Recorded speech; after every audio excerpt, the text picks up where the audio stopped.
Salam, hər vaxtınız xeyir. Birinci qruplar üçün 2018-ci ildə keçirilən sınaq və imtahan testləri izahından 4 nömrəli sınağın izahı ilə davam edirik. Nömrə 1. Birinci sualda deyilir ki, 11,2 litre hidrogen yandıqda 143 kilojul istilik ayrılıb. Suyun əmələ gəlmə istiliyini tapın. Əvvəlcə reaksiyan tənliyini quraq. Hidrogen üstə gəlinsin oksigen. Yanında əmələ gəldi su. 2, bu da 2. Tənlik məsələnin şərtində yoxdur. Tənliyi biz yazdıq deyə sonuna bir x kilojul yazırıq. Çünki reaksiyasının istilik effektini bilmirik. Qalıb rəqəmləri yerinə yazmaq. 11,2 hidrogen verilib. Buradan ayrılan istilik 143 kilojuldur. Aşağıda olacaq 2 vurulsun 22,4. Litre altında 22,14 yazırdıq. Əmsalda yerində. Burada olacaq x. X istilik effektidir reaksiyanın tapırıq. Deməli 11,2-dən 22,14 geçsə burada 2 qalacaq. 2, 2-nin 4. 4-ü də vuracaq 143-ə. Bu oldu reaksiyanın istilik effekti. Vurmağa ehtiyac yoxdur. Çünki biz suyun əmələ gəlmə istiliyini axtarırıq. Suyun əmələ gəlmə istiliyini tapmaqdan ötəri yazırıq əmələ gəlmə mötərizədə su bərabər kəsir xətti. Reaksiyanın istilik effektini, yəni 4 vurulsun 143'ü bölürük reaksiyadakı suyun əmsalına, yəni 2'ye. Bu da olur 2 vurulsun 143, yəni 286. Cavab olacaq A variantı. Nömrə 2. Nə üçün kalium stearat, yəni maye sabun, cod suda pis köpüklənir? Kalium stearat maye sabun necə yazılırdı? C17, H35, COO, kalium. Bu maye sabunun tərkibi. Sabun dərsi yəqin yadınıza gəlir. Suda kalsium və maqnezium kationları var idi. Məsələn, tutaq ki, kalsium kationunu yaradan maddənin formulu.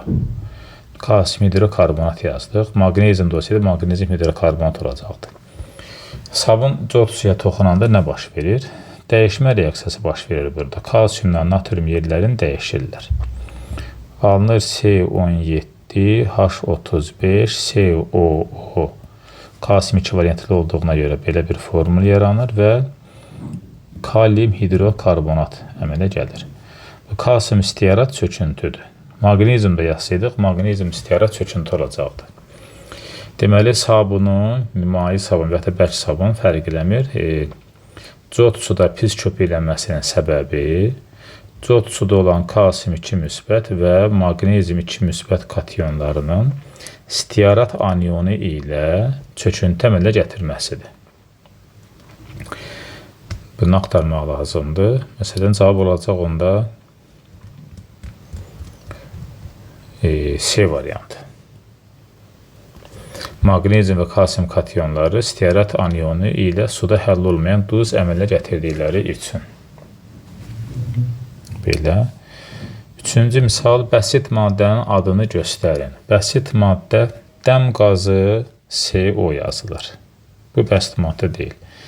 Kükürt qazı, yəni SO2, bəsit maddə deyil. Malaxit mis əşyaların üzərində əmələ gələn göy rəngli çöküntü. Kuprim OH2CO3 bəsit maddə deyil. Suyu hamımız tanıyırıq. H2O bəsit maddə deyil. Almaz karbonun şəkil dəyişmələrindən biridir. Bəsit maddədir. Tərkibi C ilə göstərilir. Cavab olur Y. 4. Hansı maddələr kükürt dioksidlə reaksiya daxil olar? Kükürt dioksid, yəni SO2. SO2 turşu oksidi olduğuna görə nə ilə reaksiya daxil olacaq?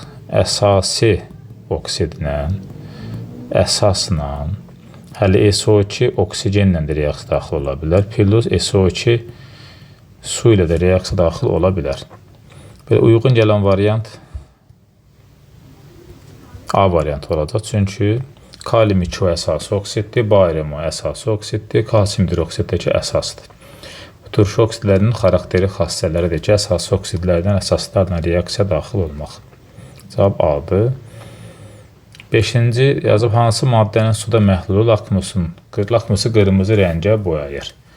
Bu amin turşularla bağlı tapşırıqdır. Amin turşularda funksional qrup olaraq nömrə 5. Sadə sualdır bu. Amin turşularda funksional qrup olaraq NH2 və COOH qrupları var. Bunların sayı bir-birinə bərabər olanda amin turşu neytral xassə göstərir, indikatora təsir etmir. Baxın. Məsələn, birincidə bir amin qrupu, bir yəndə karboksil qrupu var. Yəni, bu indikatora təsir etməz. A-nı, B-ni, C-ni çıxardaq variantlardan. Sonra, amin qrupu, NH2 qrupu, karboksil qrupundan çox ola bilər. Onda əsası xassə yaranacaq, lakmus göyərəcək. Biz nə axtarırıq? Qırmızı olsun. Demək, qırmızı olmaqdan ötəri nə olmalıdır? Karboksil qrupu çox olmalıdır ki, lakmus qırmızı rəngə boyansın. Karboksil qrupunun çox olduğu variant 3-də var. Baxın, 2 karboksil qrupu var. 1 amin qrupu var. Deməli, bu turşu xassə göstərəcək, lakmusu qızardacaq, cavab olacaq D variantı. 2-də isə fikir verin, amin qrupu 2 dənədir. Karboksil qrupu 1 dənədir. Bu isə göy rəngə mənə gətirəcək. Biz qırmızı axtarırdıq, cavab yalnız 3. 6-cı misal, hansı element hidrogenlə RH tipli uçucu olmayan? Uçucu olmayan, yəni bərk deməkdir. Bərk hidrogenli birləşmələri də metal əmələ gətirir. RH deyirsə, H-ın valenti 1 olduğuna görə R də 1 valentlidir. Deməli, metalımız 1 valentli olmalıdır. 1 valentli metal axtarırıqsa, kalsium 2 valentlidir. Kükürt qeyri-metaldır, azot qeyri-metaldır, fosfor qeyri-metaldır, cavabında qalacaq kalium. 7-ci misal, 4-cü dövr 7-ci qrupun əlavə yarım qrupunda yerləşən. Baxın, əlavə yarım qrup deyirsə, formulda D olmalıdır. B variantında D yoxdur, C-də də D yoxdur. Qalanlarında D var. 4-cü dövr deyirsə, S-in əmsalı 4 olmalıdır. Baxın, S-in əmsalı 4, S-in əmsalı 4, S-in doğru deməli, bunu buradan silə. S-in əmsalı burada 5-dir, demək, A da deyilmiş. 7-ci qrup olması üçün S-dən D-nin cəmin elektronları eləməlidir 7. Baxın, D5 verilib Y variantında, S-də 2 verilib. Bunların cəmi eləyir 7, yəni 5-dən 2-nin cəmi. Bu da qrupun nömrəsini göstərir deyə cavab olacaq onda Y variantı. D-də amma S-dən D-nin cəmi 8-dir. Elektronların cəmi bu 8-ci qrupa düşür. Bizə lazım idi 7-ci qrup. Yəni cavab Y olacaq. 8-ci misalda reaksiyası üçün doğru ifadələri seçin. Bu, dəmir 2 müsbət iyonunun təyini reaksiyasıdır. OH-la təyin olunanda ferim OH2 çöküntüsü əmələ gəlirdi. Yaşılımtıl çöküntü idi bu ferim OH2. Və dəmir iyonunun təyini reaksiyası 1 doğru cavabdır. Yaşılımtıl çöküntü doğru cavabdır. Əvəz etmə yox, bu dəyişmə reaksiyasıdır. 2 mürəkkəb maddə arasında dəyişmə reaksiyası baş verib burada. Yəni, əvəz etmə deyil, cavab olacaq doğru ifadələr Y variantı 1 və 2. 9. Propan üçün hansı ifadə doğru deyil? Propan C3H8, metan, etan, propan, butan, bunlar alkanlardırsa, onda metanın homologudur, düzdür. Alkanlarda izomeri butandan başlayır. Deməli, izomeri yoxdur deyirsə, bu da düzdür. Suda yaxşı həll olur. Karbhidrogenlər suda yaxşı həll olur. İfadəsi səhv olacaq. Çünki ondan suda həll olması çox pisdir. Doğru deyil axtarırıqsa cavab olacaq yalnız 3. Yəni D variantı. 10-cu misal, X maddəsi xlorla da reaksiya daxil olub. H xlorla da reaksiya daxil olub.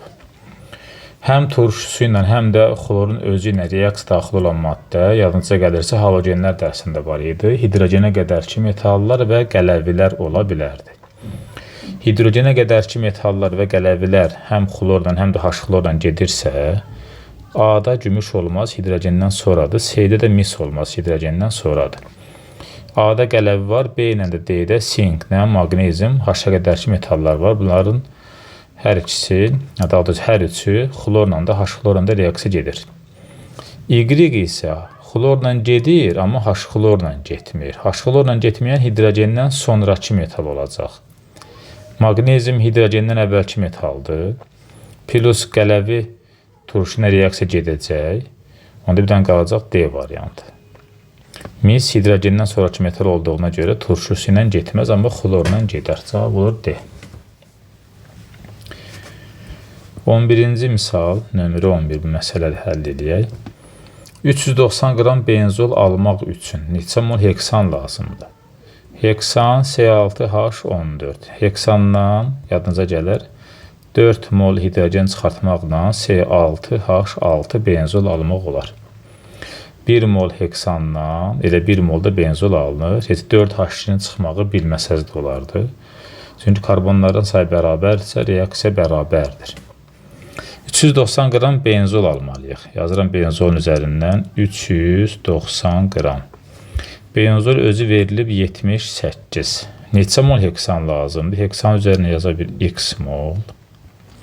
Əmsalı isə 1 moldur və tənasüb görürsünüz öz-özündən əmələ gəldi. Onda x bərabərdir 390-ı bölürük 78-ə. 5 8-in 40, 5 7-in 35, 5 eləyər. Cavab olacaq 5 mol. Yəni Y variantı. Nömrə 12. En sayda karbon atomu olan doymuş bir atomlu alfatik spirt molekulunda atomların sayını tapın. Doymuş bir atomlu alfatik spirt, yəni açıq zəncirli doymuş spirt deməkdir. Formulu CnH+1 OH idi. En sayda karbon deyirsə, burada en sayda karbonumuz var. Yəni formulumuz bizə lazım olan haldadır. Atomların sayını deyir tapın. Atomların sayı indekslərin cəmidirsə, Cn ilə H2n neçə atom eləyəcək? 3n plus 1 burada var, 2 də OH-da atom var. Cəmi olacaq 3n üstəgəl 3 atomların sayı, yəni C variantı. 13-də deyir ki, NH4, NO3 sadə gübrədir. Çünki tərkibində bir qid elementi var. Sadə gübrələrin tərkibində bir qid elementi, mürəkkəblər damı 2 qid elementi olurdu. Bir qid elementi var deyirsə, cavab olacaq A. Bir qid elementi burada hansıdır? Azotdur. Azotun 2 yazılmasına baxmayın, bu bir qid elementi sayılır. Çünki qid elementləri azot, fosfor, kalium idi. Bunlardan biri olarsa sadədir, ikisi olarsa isə mürəkkəb gübrə sayılırdı. 14-cü misal, hansı qaz havadan yüngüldür? Havanın orta kütləsi 29-dursa, havadan yüngül 29-dan balaca olan, kiçik olanlardırsa, birinci yazılıb etin. Etin, yəni C2H2 asetilen. Bunun molyar kütləsi 26 eləyir. 24-dən 2-nin cəmi. 2-də yazılıb etan, yəni C2H6. Bu da eləcək emeri 30. 3-də eten, yəni C2H4. Bu isə eləyir 28. Molyar kütləsi havadan yüngül olan demək 26 ilə 28 olacaq. Çünki 29-dan aşağıdırlar. Cavab olacaq 1, 3, yəni C variantı.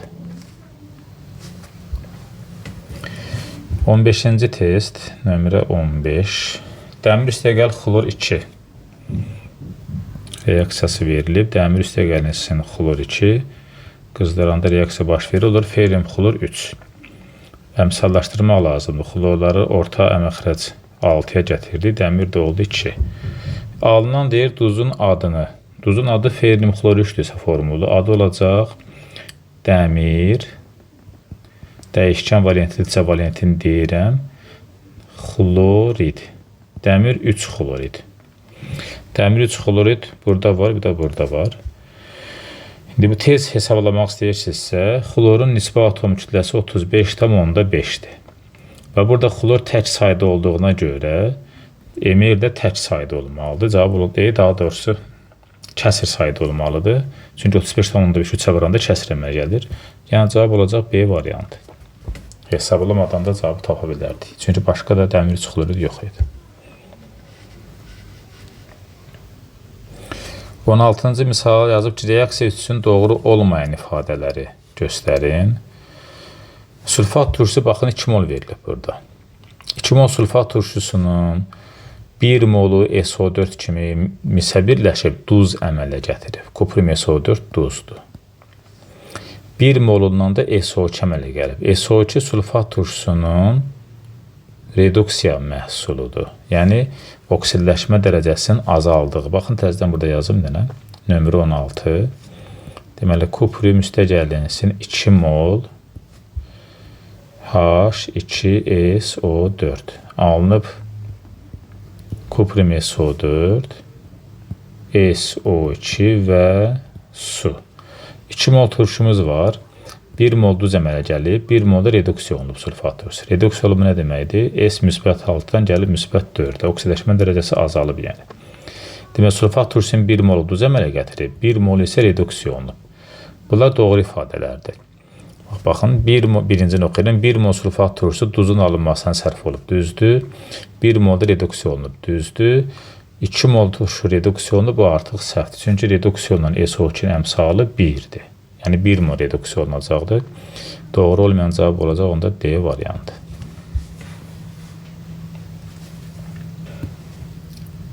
Nömrə 17. Karbhidrogen verilib alken. Alkenlərin formulu CnH2n-dir. Protonlarının sayı. Protonları sanki əzbərləməmişiksə, burada proton verilib 6-dır karbon görürük. 6-nı vurdıq N-ə. Oldu 6N plus. Hidrogen də protonları 1-dir. Vururuq 2N olur. O da 2N. Cəm olur 8N. Onu da göstəriblər 32 ilə. Onda buradan N nəyə bərabər olacaq? 4-ə. N 4-dür. Atomların ümumi sayını tapın. N 4-cə gətirib N-i yerinə yazsaq olur C4H8. Atomların sayı 4 ilə 8-in cəmi eləyəcək 12. Alkenlərin atomlarının sayı bilirik də 3-ə bərabər idi. Həm də 3-ü də 4-ə vuranda yenə də 12 eləyəcək. Həm düsturdan, həm də maddənin formulundan cavabı tapmaq olardı. 12 eləyən cavab olur Y variantı. 18. Sirkə turşusu hansı maddə ilə reaksiya daxil olmur? Sirkə turşusu, bu turşuların onsuz xarakterli bir xassəsi var idi. Məsələn, hidrogenden sonraki metallarla reaksiya daxil olmurdular. Mislə, məsələn, gümüşlə, civə qızılla, platinlə. Cavab elə C variantı eləyər. Məsələn, digərlərinə baxsaq, məsələn, A-da qələvi var. Turşu ilə qələvi həmişə reaksiya gedib, neytrallaşma reaksiyasıdır. Sonra B-də spirt var. Turşu ilə spirt mürəkkəb əmələ gətirir. Kalium hidrogeni sıxışdırıb çıxardır. Xlordakı sirkə turşusunda CH3COOH dəqənsən xlor 2 yazsaq, radikal hissəsində hidrogeni əvəz edirdi. CH2COOH burada olurdu xlor, bir də üstə gəlinsin H xlor. Bu da gedən reaksiyadırsa, getməyən elə C variantı eləyəcək. 19-cu misal, nömrə 19. Birləşmələrin nisbi molekul kütlələrinin artma sırasını müəyyən edin. Demək, kütlənin artması. Birincidə verilib nitrat turşusu, yəni HNO3. İkincidə verilib ammoniyak, yəni NH3. Üçüncüdə verilib nitrit turşusu, yəni HNO2. Yaxşı, bunu buradan sildim. Üçüncüdə deməli HNO2. Açıq aydın görsənir ki, NH3 ən balaca emirə malikdir. 2. 1 ilə 3-cü maddəni müqayisə edəsək, oksigen birincidə daha çoxdur deyə. Demək, HNO2 daha yüngüldür birincidən. Demək, 2 sonra 3 gəlməlidir. Axırda da 1. Kütləsinin artma sırası. Bəli, 2, 3, 1 sırası olacaq. 2, 3, 1 A variantında var.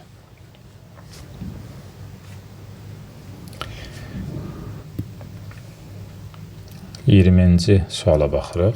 Kalium üstəgəlinsin su. Kalium qüvvətli metaldır. Suyu yazırıq HOH kimi.